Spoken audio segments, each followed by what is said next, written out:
రంగారెడ్డి జిల్లా కలెక్టర్ గారి ఆదేశాల మేరకు మరి ఈగలు దోమల వల్ల అనేక రకమైన వ్యాధులు వస్తున్నాయి.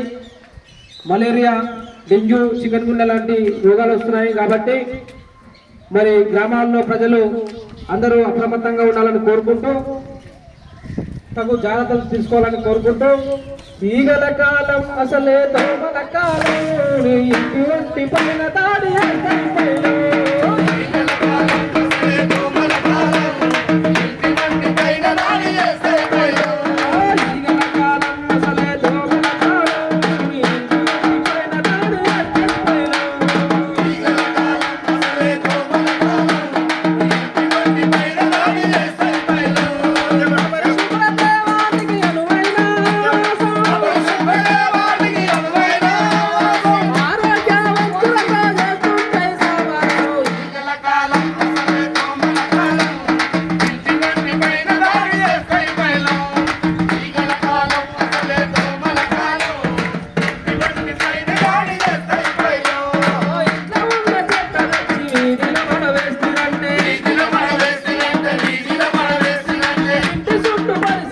పరిశుభ్రంగా